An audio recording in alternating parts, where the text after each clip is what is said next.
Hello everyone, it's Melissa Bishop from Painted with Favor doing a video for you today. Actually more like partial video. This is me tearing out paper towels. Here's my stack of paper towels. It's been a while since I've done anything and I do appreciate all my followers. Every time somebody subscribes I'm kind of surprised about it, but thank you. I really appreciate the support. Periodically you'll hear me getting some water. It does dehydrate one to talk on the video. So what I'm doing today is a study of a rose originally done by an amazing Victorian rose artist by the name of Catherine Klein. And let me see if I can put that in the frame. As I said, she was a watercolor artist, and this poor lady died with virtually no recognition. She is well known in the shabby chic and romantic decor and art circles. We all love her work and try to find it and collect it wherever we can. I have files and files and files on my image file section of my computer of her work. So this is what I'm going to do today, and I am going to do it in the red. I went and I did a pencil, graphite pencil. Then I placed it, as you can see, I placed it over my masonite board and traced it on to that. It has been primed with white primer. Primo by Martin F. Weber. I have found so far, if you have something out there that's better, let us know. It's not gritty and grainy like some of the primers out there. It's very smooth, and I like it because I don't have to sand in between applications. So this is it's almost a 12 inch by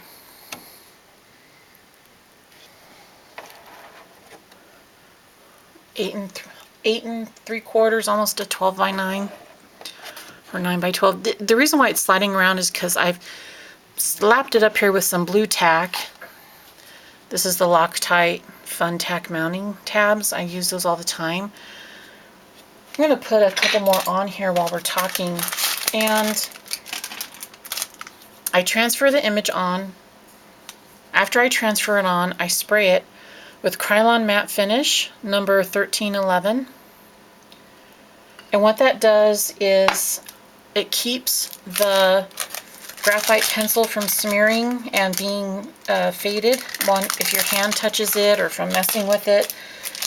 And it also, I have discovered that it helps the paint adhere better to the masonite surface. When I don't use it, the paint slides around, and I have a friend that is an aspiring artist, and she painted something. Whoops, sorry about that, my rose painting fell down, or reference picture. She painted something, and she used, not only did she not use fixative to set the canvas, but she also went and used a medium, like, I don't know, some kind of linseed oil or something as she was painting. Because it didn't have anything to stick to, it was a very sloppy looking painting. Not like how we artists love to do our paintings loose. It just looked sloppy and amateurish. So I'm not trying to be mean, just letting you know what can happen if you don't use the right stuff. So use your fixative if you want your painting, if you want your oil paint to stick to your painting. And the brushes that I'm using today are from Royal and Lang Nickel. They are the 6700CB, which is chisel blender. I'm using a number 4. That's what it looks like up against the rose. And a number 2. This is a difficult thing for me to do today because when I paint, I like to turn the canvas, and use it at whatever angle is comfortable for me. So today I'm going to be just doing have it stuck up here, and if my hand gets in the way or my brush gets in the way, please be patient. I'm using this as my mixing tool. It's a master's touch. So I did mix, when you do stuff like this, you mix things in steps. And I blended my own caput mortuum, which is dead head or dead body. It's a beautiful brown color and brownish purple. I used quinacridone red and permanent green light. Thought, well, it's a little too purple, so I added some sap green to it. I don't know how close I can get. It's going to get blurry. Let's see if I can go in. So this is going to be the darkest dark parts of the rose. And that means it's going to go into these sections here, here, here, all these very, very, very dark places. And I did 1, 2, 3, 4, 5. I did 6 steps. Usually a lot of decorative art or painting, well, you can do as many steps as you need. Some people have 12 to 15. It just depends. And steps are each gradient of color, of shading and highlight within the color value or hue of the paint that you're using. So I thought that I would try and use some cadmium red, quinacridone red for the rose, but when I was mixing it, it kind of just ended up looking like lipstick. So, and it was, when I put the white with it, it was kind of a chalky, hot pink, lipsticky color, and I neutralized it with Naples yellow, and then I kind of realized, well, wait a minute, if I'm doing all this neutralizing and stuff, it's starting to look like cadmium red anyway, so why don't I use cadmium red? And that's what I did. So the 6 steps that I have, I start with Permalba white, the original white, and I put in just a little bit of cadmium red hue and a little bit of Naples yellow to tone it down. Because if you're not careful, like I said, you're going to end up with roses that look like lipstick. And if that's what you're wanting, that's great, but it's not what I wanted for today. So the 5 steps included that really bright pink for these areas of highlights. See how bright that is? These are very, very bright, and you need a very bright for that. Then my next step is mostly cadmium red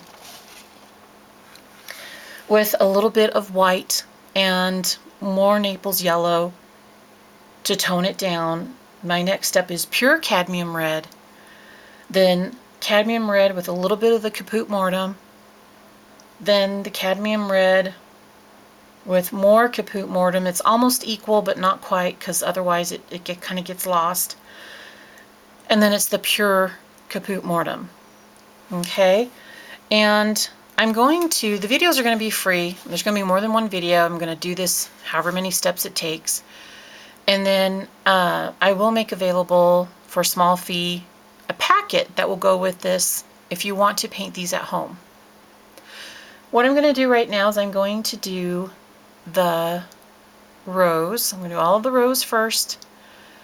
When you do oil paint, this is all oil paint, you do from darkest to lightest. So I'm going to do all the rose from upper left to bottom right, because I'm right-handed. If you're left-handed, you're going to go upper right to bottom left. Then I'm going to do the leaves, some of the buds, and then we're going to be done. Oh, and then background, of course. The reason why I do it this way is so that I don't drag my hand through the paint and then set my hand on the canvas. I've done that. It's not fun. Okay. So the first place that, what you're going to do is you're going to observe your example of the painting. In the first part, so we're doing a study. First place where I see the dark is this line here, and it comes just from the tip of this rose, and it's a little bit of a shadow there. Now it is not going to look exactly like what this is going to look like because it's my creation. I'm going to do a little bit of a shadow there, and this is all going to kind of get blended into each other. Pick up a little bit more paint.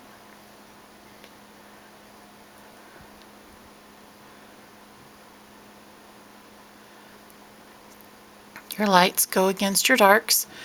See how this is a light edge to the petal? The petal has kind of rolled over a little bit. So that means that there's a dark edge, there's a shadow under here. I'm going to take it along, and there you go. And I did get a little bit of paint on that, but that's okay. I'm not going to go nuts about it. And that's all I'm going to be doing. So I'm going to take a look at my reference photo, and I'm going to put dark where I see dark, and I'm going to put light where I see light. I'm going to see if I can, I don't know if I can do time increase. I never like it when people do, what is that? Time lapse. So I'm not going to do that, but if you get too bored, just fast forward.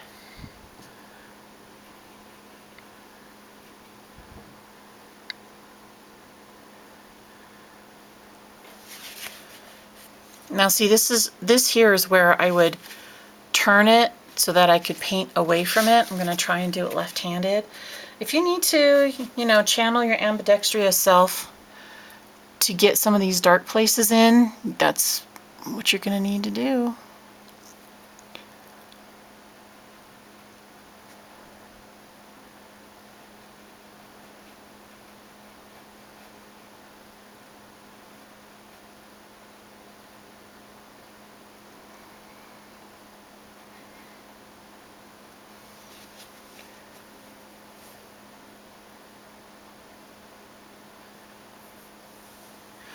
Oh, how I wish, I'm going to try and turn it because this is just, it's quite difficult for me. So I'm going to turn it a little bit and still make sure we're in camera.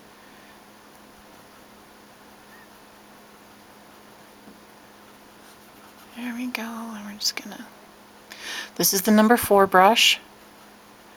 We're just creating shadow right now. There's a, whoops. Yeah, there's a big chunk of shadow. Sorry for the wobbles. This is not a professional production, as you can already tell. This one comes, and it's quite dark.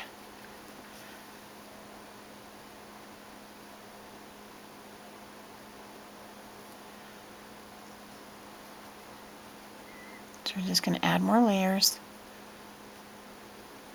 And then there's a space. And there's a little bit more. The light and dark help to create on paper or on canvas the illusion that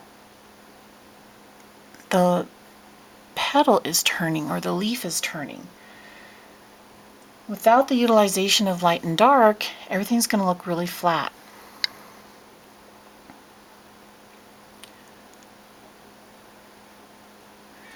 Oh, that is a little too far down, but we're going to come here and do what we can.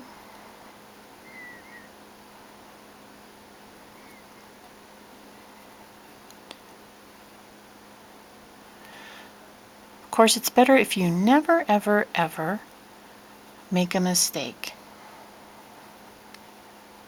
But when you do, have a brush nearby that and some turp. It's me taking the lid off my turp. I always keep my turp lidded, closed up, even, you know, so right now I'm putting some on a little bitty brush. That's the lid going back on. I don't sit here and smell turp fumes. That is a recipe for disaster. And even though I've wiped off quite a bit, it just loves to cling to the brush fibers. And so we're going to come in here. We're going to push that back. Look at that. That's amazing. And I sometimes remember my Q-tips and sometimes I don't. It's good to have some Q-tips. Okay. Get that off there. All right, so there's that. We're going to let that dry before we mess around with it anymore. And now this brush that has turp on it is going to go bye-bye because I don't want to accidentally pick it up with paint on it and then mess things up. Okay. So it's dark here.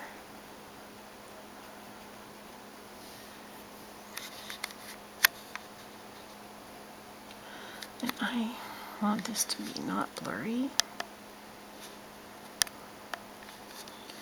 If I mess with it too much, it's going to turn off on me. So I do apologize. That is a little bit blurry, but you can see what I'm doing. Dark edges against light edges give you depth. Check my finger for marks. Picking up paint, picking up that Caput Mortem.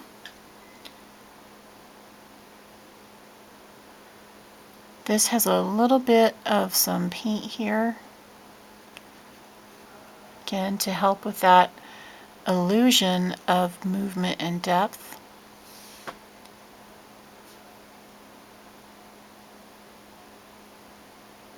Picking up more paint.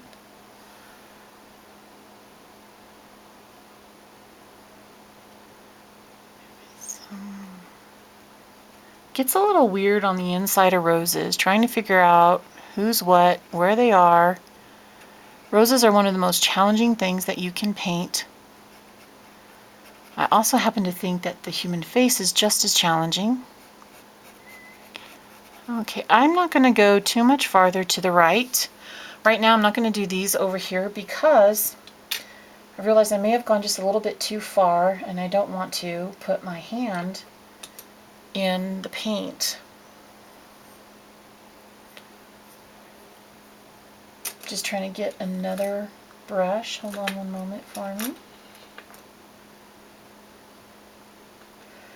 So I can see here looking at this. We've been snowed in for a few days. We got some snow recently. Otherwise I would have run down to Hobby Lobby and picked up more brushes. If you have, I'm not going to worry about it right now because the colors that I'm doing are so similar, but if you have, let's say you have limited brush supply and you want to go from one color to another, and what's on your brush right now is bright, you can use Naples yellow. What you do is you wipe off as much paint as you can from the first color. You put your brush into the Naples yellow and you brush it back and forth on a space on your palette, and then you wipe it off, and you keep doing that until it wipes clear, and then you can use your lighter color. That's a way that you can clean your brush without using turp, because once you use turp on your brush, it's over. You may as well just pack it up for the day because that brush is useless until it dries.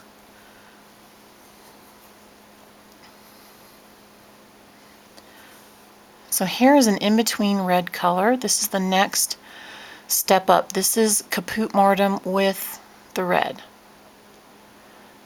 And it's, oh, I love that. That's really pretty.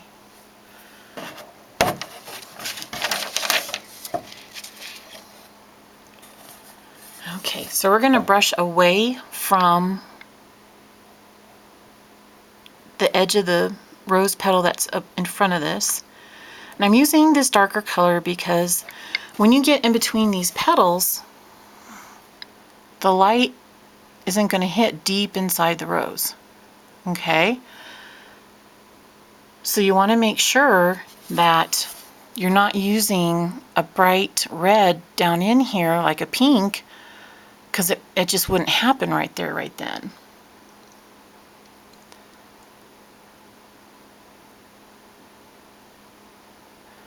One of the other benefits of using paint without medium is that it'll dry faster. And paint doesn't really dry per se, it oxidizes. And when you put it in sunlight, it helps to oxidize it faster.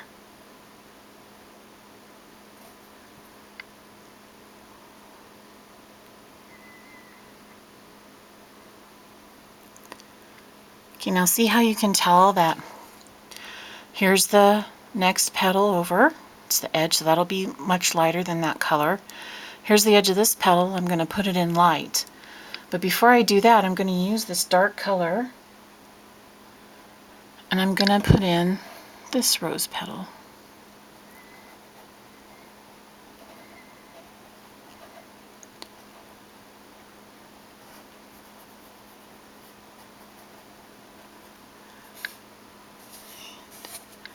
The edges of that are kind of bright, so we're going to notice how I'm laying my brush down flat. If I were to stand it up like this, I would dig a hole in my paint. So I'm laying it down flat. Alright, I'm just coming over here to wipe the paint off my brush. I'm not doing anything mysterious over here. And then I'm actually going to go up, skip a couple steps, and see how it looks if I were to put on the edges of these the cadmium with the white in it. It's not the super, it's the second step down.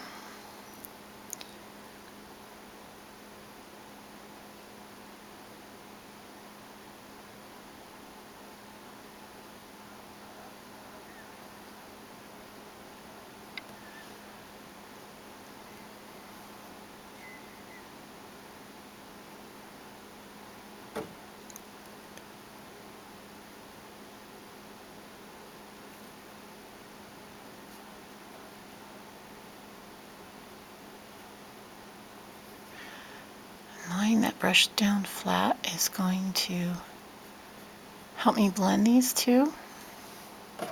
See that? Oops. And then we come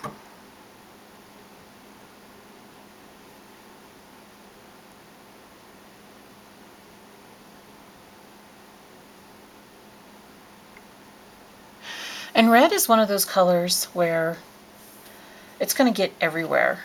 So that's why I don't have my background color in just yet.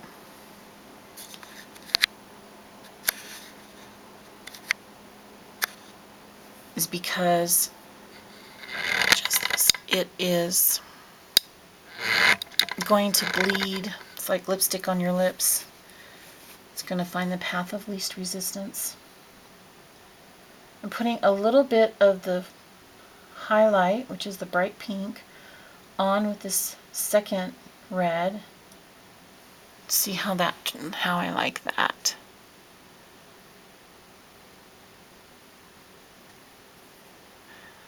This is kind of awkward for me. If I were doing this by myself without recording it, I would be watching a movie, probably in my office, painting much faster. So I do appreciate your patience while I practice my new endeavor on you. I'm not used to talking and painting.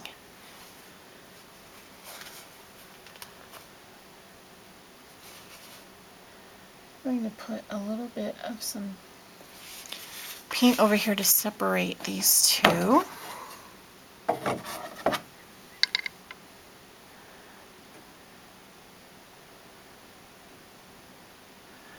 Bit more of a pure pink on the edge over here.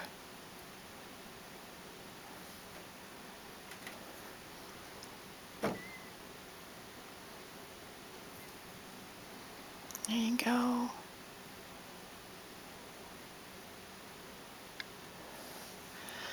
And then do you see that little bit of white right there? That needs paint. The brush that I have is too big. So I'm going down to a smaller brush. I have a tiny little 10, it says 10/0, so that means it's a aught. It's an aught. Some aughts are double aughts. It's an aught. Okay, hold on. Or 0 or aught, I'm not sure. It's just a fancy word. I don't know. Another one I don't know. Now, I'm not going to make the edge that this is next to the same color. I'm not sure what color I'm going to make it just yet, but it will be different. You can see how tiny that brush is to get in that little crevice. And I'm going to sit here and take a look at that rose, see how she's doing. And there are some places that I want darker, so I'm going to take this little 0 brush. I'm dipping it in the Caput Mortem. I'm going to go back in here and I'm going to make this darker.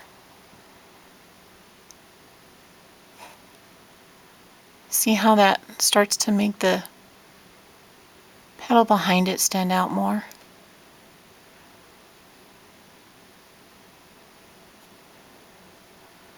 It just really makes it pop.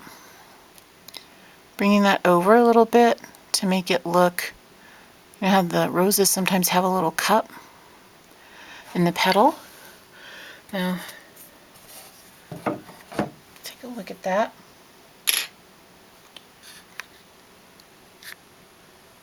Oh, I'm so sorry it's blurry. Let's see if I can do something here about that. If it blanks out, it's a good stopping point anyway, because we're 26 minutes into it, and I don't want a 3-hour video on here, have it break it up for you guys. Okay. So hang on while I try to get it. It's not